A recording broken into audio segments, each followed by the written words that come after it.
Bu videomda sizlere binlerce kişi tarafından beğenilip olumlu sonuç alınan öksürüğünüzü 5 dakikada kesebilecek doğal ve çok etkili bir kür tarifim var. İlk kullanımdan itibaren etkisini görebileceğiniz bu tarifimi muhakkak uygulamanızı tavsiye ediyorum. Bu kürüm için ihtiyacım olan malzemelerden bahsetmek istiyorum sizlere. 1 adet soğana ihtiyacımız var. 1 limon ve de 1 tatlı kaşığı bala ihtiyacım var. Aynı zamanda da oda sıcaklığında 1 su bardağı su ihtiyacımız olan malzemeler. Şimdi artık yapım aşamasına geçelim. Yapım aşamasına geçerken ilk olarak şöyle malzemelerimizi bir kenara alalım. Şöyle bir tenceremiz var. Tenceremizin içerisine arkadaşlar 1 adet soğanımızı şöyle dilimler halinde kesiyoruz. Ve ardından içerisine 1 su bardağı suyumuzu ekleyip yaklaşık 10-15 dakika boyunca ateşte kaynatacağız. Soğanlarımız kaynadı artık. Bal ekleyeceğiz birazdan. O yüzden balın özelliğini kaybetmemesi için ılıdıktan sonra devam edeceğiz.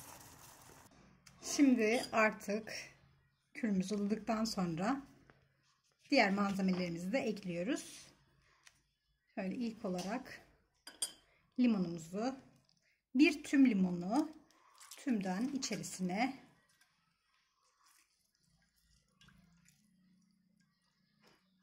aktarıyoruz. Diğerini de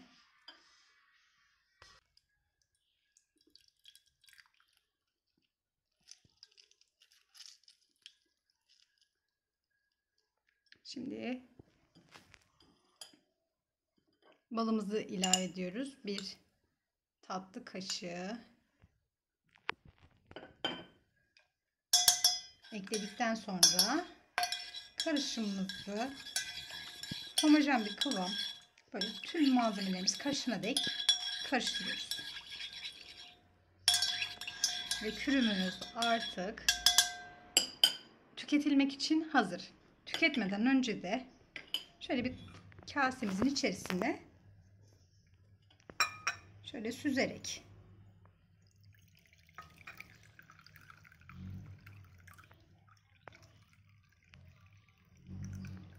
aktarıyoruz. Bunu arkadaşlar 3 gün boyunca cam bir kapta ağzı kapalı bir şekilde muhafaza edebilirsiniz. Sabah ve akşam olmak üzere 1 çorba kaşığı tükettiğinizde öksürüğünüzü anında kesebilecek mucizevi, çok etkili bir kür. Sevdiklerinize güvenle verebileceğiniz bu kürümü muhakkak uygulamanızı tavsiye ediyorum. Sorularınızı yorum kısmında bekliyorum. Kanalıma abone olmayı unutmayın. Hoşça kalın.